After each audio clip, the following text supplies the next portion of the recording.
Daniel Harper used to believe that stability was the same thing as happiness. His life certainly looked stable from the outside. A modest two-story house on a quiet street, a steady job in logistics, and a marriage that had lasted long enough to earn nods of approval from family and friends. Yet stability, he was learning, could be dangerously quiet. It could settle into the walls, sink into routines, and soften into something that felt less like comfort and more like absence. Emily Harper noticed the silence before Daniel did. She always noticed things early. She noticed how conversations shortened, how questions were answered with polite efficiency instead of curiosity, how evenings dissolved into parallel routines. Daniel scrolling on his phone, Emily folding laundry or reading on the couch.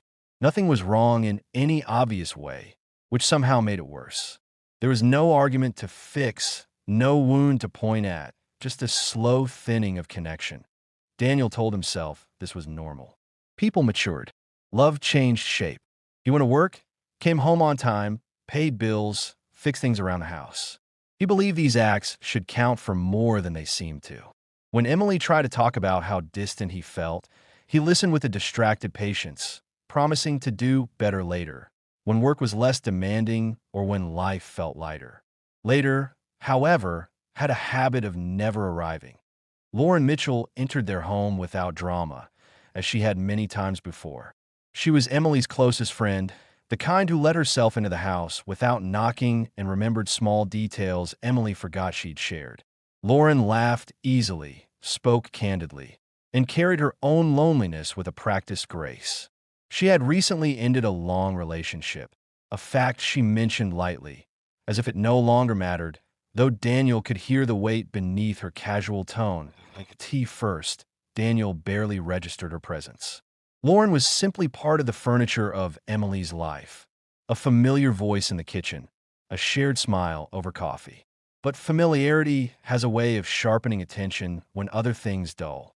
One evening, while Emily took a phone call in the bedroom, Lauren stayed behind at the table, absently tracing the rim of her mug. She asked Daniel how work had been, and when he answered, she didn't glance away or interrupt. She listened. The simplicity of that moment unsettled him. He found himself continuing, explaining frustrations he rarely voiced, speaking more honestly than he intended. Lauren nodded, offered thoughtful responses, and didn't rush to fix anything. When Emily returned, the conversation shifted, but something had already taken root. Daniel felt it later that night, lying awake beside his wife, replaying words he had not realized he needed to say. Emily, for her part, was glad to see Daniel talking again. She attributed his lighter mood to Lauren's visit and felt a quiet relief. For a while, dinners felt less tense. Daniel smiled more, even laughed. Emily believed, with cautious hope, that they were finding their way back to each other. She did not see how his openness had subtly redirected itself. Over the following weeks, Lauren visited often. Sometimes Emily was present. Sometimes she stepped out to run errands, trusting the comfort of shared history. Daniel and Lauren talked during those gaps about books, about childhood memories, about the strange fear of waking up one day and realizing life had already passed its most meaningful moments. Each conversation pushed a boundary neither of them named. Daniel noticed how easily he spoke, how seen he felt. Lauren noticed how carefully he chose his words around her. Guilt surfaced in Daniel's thoughts, faint but persistent. He told himself that conversation was harmless, that emotional honesty was not betrayal. He reminded himself that Emily and Lauren were friends, that nothing improper was happening. Still, he avoided mentioning how much he looked forward to Lauren's visits, how the house felt different when she was there, brighter, more alive. He avoided examining why that difference mattered so much. Lauren wrestled with her own unease. She admired Emily, respected her, and resented herself for enjoying these moments with Daniel. Yet loneliness can blur moral edges. Daniel's attention filled a space she had been trying to ignore, and she clung to the feeling even as it frightened her. Each time she left the Harper house, she told herself it would be the last visit for a while. Each time, she returned. The shift became impossible to ignore one quiet afternoon when Emily was delayed at work. Rain tapped steadily against the windows, muting the world outside. Daniel and Lauren sat across from each other in the living room, the air heavy with unspoken awareness. They talked, then fell into a silence that felt charged rather than empty. Daniel realized with sudden clarity that he was standing at the edge of something he did not know how to step away from. When Emily finally arrived home, cheerful and apologetic for being late, Daniel greeted her with a smile that felt practiced. Lauren gathered her things quickly, offering an excuse that sounded thin even to her own ears. As the door closed behind her, Daniel remained where he was, listening to the fading sound of footsteps and the rain beyond them. That night, as Emily slept beside him, Daniel stared at the ceiling, fully aware that the quiet he once dismissed as harmless had transformed into a choice waiting to be made. The house was still, but the stillness no longer felt stable. It felt like a pause before something irreversible, and Daniel knew, though he refused to say it aloud, that the life he recognized was already beginning to fracture. Daniel Harper began to measure his days by the spaces between messages. It startled him how naturally this habit formed, how quickly anticipation replaced indifference. He would tell himself he was only checking his phone out of boredom, yet each vibration carried the same quiet hope. When Lauren Mitchell's name appeared on the screen, his focus sharpened and the rest of the world dimmed. Their conversations were careful at first. Ordinary words, harmless observations, small confessions wrapped in humor. Daniel convinced himself that secrecy was unnecessary because nothing improper was being said. Still, he chose moments when Emily was busy or asleep, when the house felt temporarily unobserved. That choice, small as it seemed, unsettled him more than the messages themselves. Emily noticed changes she could not immediately explain. Daniel smiled at his phone and then locked the screen too quickly. He seemed distracted during dinner, present in body but absent in attention. When she asked if something was wrong, he shook his head and kissed her forehead, a familiar gesture that once meant reassurance and now felt like deflection. Emily accepted it, not because she believed him fully, but because believing felt easier than pressing. Lauren struggled with restraint in ways she had not expected.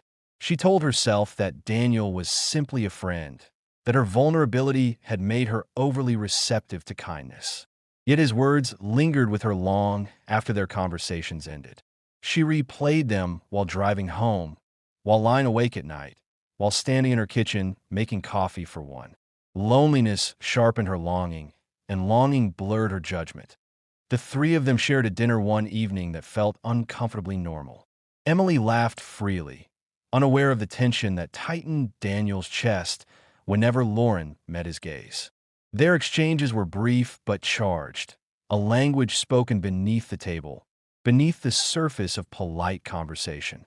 Daniel hated himself for the thrill he felt, for the way desire and guilt twisted together until he could no longer tell them apart. After that night, Lauren tried to pull back. Her replies grew slower, her messages shorter. Daniel noticed immediately. The absence unsettled him more than her presence ever had. He told himself he should be relieved, that this was the responsible outcome. Yet disappointment crept in, sharp and unreasonable. When he finally asked if something was wrong, Lauren hesitated before answering, the pause heavy with everything she chose not to say. They met again by circumstance rather than design. Emily had asked Lauren to stop by the house to pick up a book she had borrowed, unaware she would be delayed at work. When Lauren arrived, Daniel invited her in, assuring himself that there was no harm in courtesy. Rain had returned, steady and relentless, sealing them inside the quiet house. Conversation resumed easily, slipping back into familiarity as if the distance had never existed. Lauren spoke about her failed relationship with a candor she usually avoided. Daniel listened, offering empathy that felt dangerously intimate. He recognized the line forming between compassion and something else, yet he did not step away. Instead, he leaned into the moment, telling himself that understanding another person was not a crime. Lauren's voice faltered as she spoke, and Daniel felt an impulse to reach out, to bridge the space between them that he stopped himself, hands clenched at his sides, heart pounding with the effort of restraint. Lauren noticed the tension and looked away, breathing deeply, as if steadying herself. The silence that followed was dense, filled with unspoken truths neither was ready to confront. When Emily's car finally pulled into the driveway, relief and disappointment collided inside Daniel with equal force. That night, Daniel lay awake, replaying the afternoon in fragments. He told himself that boundaries still existed, that he had proven his ability to stop. Yet the effort it had taken frightened him. He realized that desire did not announce itself loudly. It crept in quietly, disguised as concern, as connection, as being understood. The realization did not push him away from Lauren. It pulled him closer. Lauren made her decision slowly, reluctantly. She did not want to be the person who shattered a marriage, yet she could not deny what was forming. When Daniel reached out again, she did not ignore the message. Instead, she answered honestly, admitting her confusion, her fear, her attraction. Writing the words felt like crossing a threshold she could not return from. Daniel read her message twice, then a third time. The truth sat plainly between them now, stripped of excuses. He knew what it meant, knew what accepting it would cost. He thought of Emily, of the life they had built, of the trust she offered without question. He also thought of the emptiness that had hollowed him out long before Lauren appeared. Emily Harper began to sense the fracture not through evidence, but through absence. Daniel was still there, still ate breakfast with her, still asked about her day, but his attention hovered just beyond reach, as if part of him had stepped into another room and closed the door. The warmth she once took for granted thinned into politeness, and politeness, she knew, was not love's natural state. Daniel lived with a constant tightness in his chest. Every ordinary moment felt borrowed, every shared smile undeserved. He found himself studying Emily's face for signs of suspicion, then hating himself for the calculation. Guilt did not arrive dramatically. It settled in small, corrosive ways. He avoided her eyes when she spoke about the future, nodded too quickly when she expressed trust in him, and told himself he would fix everything soon, without knowing how. Lauren Mitchell withdrew abruptly, as if distance alone could undo what had already taken shape. She stopped visiting the house and declined Emily's calls with excuses that sounded rehearsed. When she did respond to Daniel, her messages were restrained, cautious, burdened with remorse. The weight of what she had participated in pressed heavily on her conscience, and she struggled to reconcile her affection for Emily with the role she had played in betraying her. Emily noticed Lauren's absence almost as sharply as Daniel's distraction.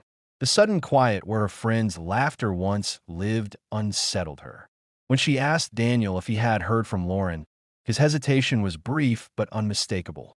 He answered casually, too casually, and Emily felt a familiar instinct stir. The quiet voice she had learned to trust long before marriage taught her compromise. The discovery did not come with shouting or dramatic confrontation. It came one late evening when Emily borrowed Daniel's phone to check a recipe while hers charged in another room. A message preview lingered on the screen longer than it should have. The words were not explicit, not damning on their own, but they carried a tone Emily recognized instantly. Intimacy stripped of innocence. Emily did not cry immediately. She sat at the kitchen table, phone in her hands, breathing steadily as she pieced together what her heart already knew. When Daniel entered the room, he understood at once that something had changed. The air felt heavier, charged with a truth that could no longer be postponed.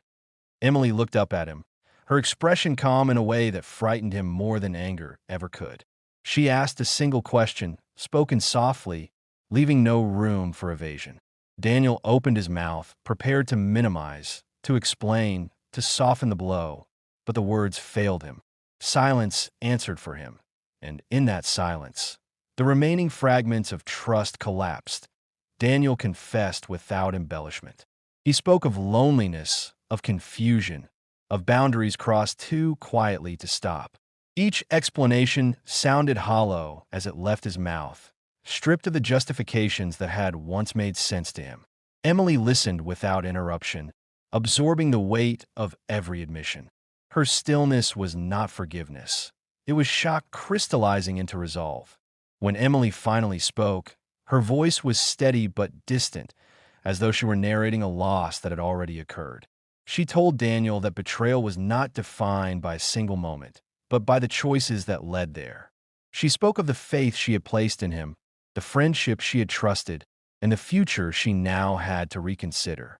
Daniel heard his own actions reflected back to him with a clarity he had avoided, and the shame cut deeper than any accusation could have.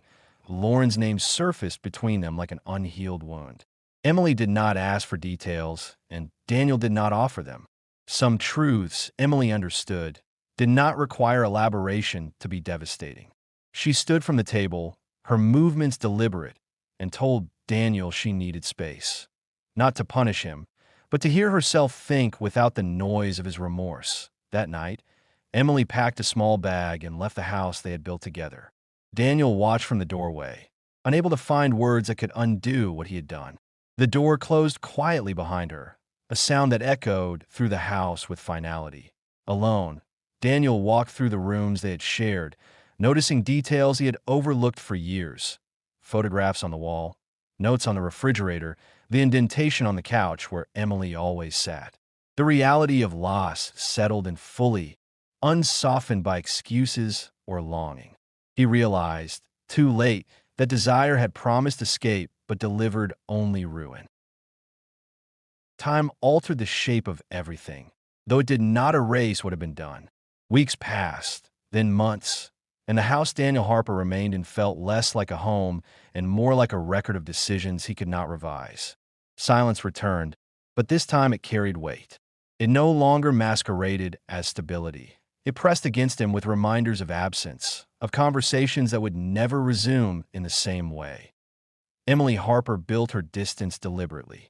She moved into a small apartment across town, one with bare walls and unfamiliar sounds, and found that the emptiness there felt different from the emptiness she had left behind. It was honest. She allowed herself to grieve not only the marriage, but the version of herself that had trusted without reservation. Some nights, she cried without restraint. Other nights, she felt a startling calm that frightened her more than sadness. Healing, she learned, was not linear, nor was forgiveness a requirement for peace. Daniel respected the boundaries Emily set, though restraint did not come easily. He wanted to explain himself again, to reshape the narrative into something less damning, but he knew better now. Words had already failed. Instead, he confronted the quiet he had once avoided, sitting with the discomfort long enough to recognize its origin. He saw how his hunger for validation had eclipsed his responsibility, how he had mistaken attention for understanding and escape for renewal. Lauren Mitchell carried her consequences differently. The loss of Emily's friendship struck hardest, a severance that left no room for defense or reconciliation. She replayed moments in her mind, searching for the instant where she might have chosen differently. Regret followed her persistently, not loud enough to demand sympathy, but constant enough to demand change. She resisted the urge to reach out to Daniel, understanding that continued contact would only prolong the harm. Some connections, she accepted, must end completely to allow any healing at all. When Daniel and Emily finally spoke again, it was with the careful civility of strangers who shared a history too significant to ignore. They met in a quiet cafe, neutral ground where emotions could surface without overtaking the space. Emily listened as Daniel spoke, not to absolve him, but to understand the contours of what had broken between them. She did not offer forgiveness, nor did she deny the possibility of it someday. Instead, she claimed something more immediate and necessary: her autonomy. Emily told Daniel she was learning to trust herself again, to believe in her perceptions without apology. She spoke of rebuilding a life not defined by betrayal, but informed by it. Daniel heard strength in her voice where there had once been compromise, and the realization humbled him. Loving someone he understood now did not guarantee the right to remain in their life. As they parted, there was no dramatic resolution, No promise of reconciliation or finality. Just an acknowledgement of truth and consequence, and the shared understanding that some endings do not announce themselves as such. They simply become. Daniel walked away knowing that desire had offered him intensity but stolen permanence. What remained was responsibility, the slow, unglamorous work of becoming someone capable of honesty, even when honesty demanded sacrifice. He did not know what his future held, only that it would be shaped by awareness rather than avoidance.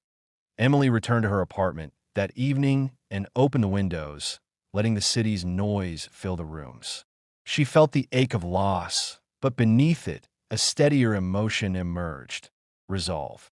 Her life was no longer on pause, waiting for someone else to choose her fully. She was choosing herself,